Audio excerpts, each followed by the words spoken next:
A stunning new report overnight reveals a rape allegation against former NBC News anchor Matt Lauer and a claim that it was ignored. Variety magazine published new information about the alleged attack that was part of a wave of sexual misconduct allegations against Lauer. They ultimately led to his firing in 2017. CBS News' Cindy Hsu has the latest. 2 years after Matt Lauer's fall from grace, a new report sheds light on more details from the sexual assault allegations against him. Variety magazine reveals that in an interview with Ronan Farrow for his new book, Catch and Kill, former NBC News employee Brooke Nevils says Lauer raped her in his hotel room at the 2014 Sochi Olympics. And Matt, right here, please, sir. Farrow writes Lauer invited Nevils to his hotel room after a night of drinks. Once in the room, Nevils alleges Lauer pushed her against the door and kissed her. He then pushed her onto the bed. Nevils said she declined several times, but she was in the midst of telling him she wasn't interested again when he just did it.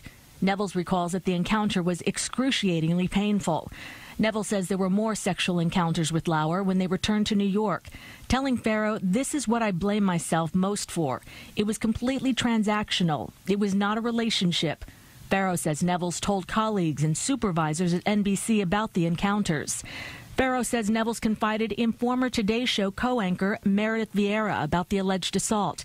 Vieira urged Nevils to file a formal complaint report with NBC's Human Resources, which Farrow says she did. According to Nevils, after Lauer was fired, she learned that NBC News president Noah Oppenheim and chairman Andrew Lack were, quote, emphasizing that the incident had not been criminal or an assault. He really used his power in these situations. Variety's Elizabeth Wagmeister and Ramin Satuda originally broke the story on the wave of sexual assault allegations against Lauer in 2017. At the time, they say NBC News executives knew about Lauer's alleged predatory behavior. It wasn't just low-level employees that had knowledge of Matt Lauer's inappropriate conduct with women.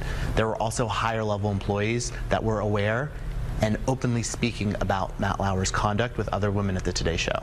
Today, Matt Lauer responded to the allegations in Variety, saying in part, "The story Brooke tells is filled with false details. There was absolutely nothing aggressive about that encounter. She certainly did not cry. She was a fully enthusiastic and willing partner. She embraced me at the door as she left. She also went out of her way to see me several times in my dressing room at work. And on one of those occasions, we had a sexual encounter. It showed terrible judgment on my part, but it was completely mutual and consensual." Cindy Hsu, CBS 2 News. Sources at NBC News told Variety company executives haven't read the book yet, but plan to defend the company's decision against any of Farrow's claims. Clayton has more now on reaction from Lauer's former co-workers and why he chose to speak up now. The colossal fall from grace keeps following Matt Lauer. 2 years after he was shown the door at NBC, a new book by Ronan Farrow is about to publish sickening details about his alleged rape of a colleague during the 2014 Winter Olympics in Russia.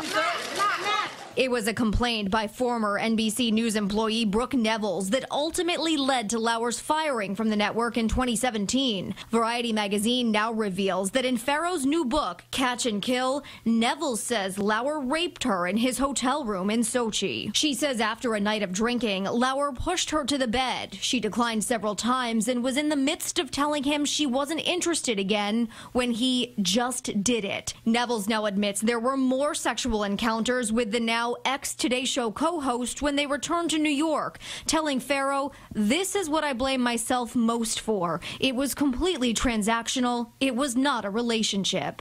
Lauer's former colleagues addressed the story Wednesday morning, saying they are disturbed to their core. There are not allegations of an affair, there are allegations of a crime.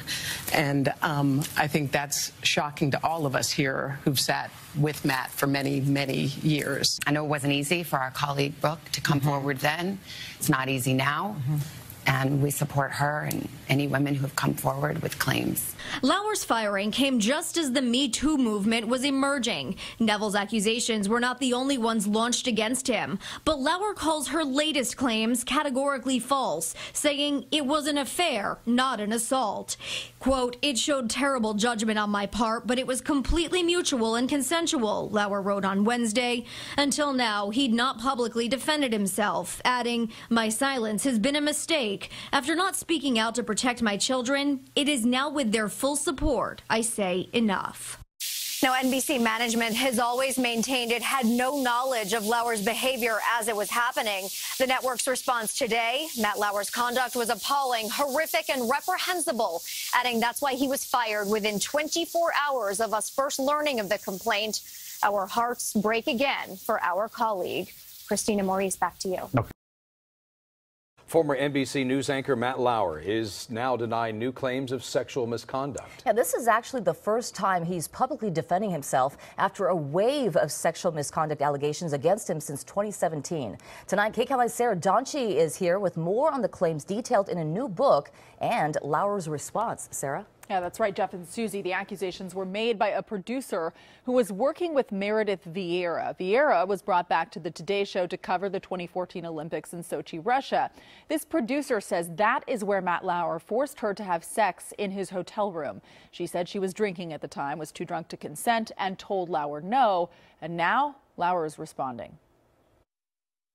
In a lengthy open letter, Matt Lauer says, I had an extramarital affair with Brooke Nevils in 2014. He says it began at a hotel in Sochi, Russia during the Olympics. We engaged in a variety of sexual acts. Each act was mutual and completely consensual. His letter came hours after Variety magazine revealed that in Ronan Farrow's new book, Catch and Kill, former NBC News employee Brooke Nevils says Lauer raped her in that hotel room in Sochi. According to a report in Variety today, Nevils detailed the incident in Farrow's book, saying Lauer pushed her against the door, kissed her, and ultimately raped her after she declined sex several times. Lauer strongly denied that in his open letter, claiming he had a number of consensual sexual encounters with Nevils after the incident in Sochi. His letter, which went into graphic detail, sparked intense debate. This is shocking and appalling. I don't know. This whole thing is disturbing. And, you know, for him to write his apology letter or his, whatever they call it, defense letter, it was just so graphic. You know, I mean, think about his poor children and his, you know, his ex-wife and his co-workers. Lauer's former co-anchor Ann Curry tweeted today, Brooke Nevils is a credible young woman of good character. She came to NBC News an eager and guileless 20-something, brimming with talent. I believe she is telling the truth, and that breaks my heart. In 2017, Lauer was among a number of high-profile men, along with Hollywood producer Harvey Weinstein and former CBS This Morning co-host Charlie Rose, who were accused of sexual misconduct as the Me Too movement emerged. Farrow's book also takes aim at NBC executives. A source familiar with the reporting tells CBS News Ronan Farrow's book uncovers 7 allegations of workplace sexual misconduct by Lauer that appeared to contradict the network's stance that management had no knowledge of his behavior. In a statement to CBS News, a spokesperson for NBC says Matt Lauer's conduct was appalling, horrific, and reprehensible. As we said at the time, that's why he was fired within 24 hours of us first learning of the complaint. Our hearts break again for our colleague. Yes, certainly some shocking developments there. Ronan Farrow's book, which outlined all of this, is called Catch and Kill. It comes out next week.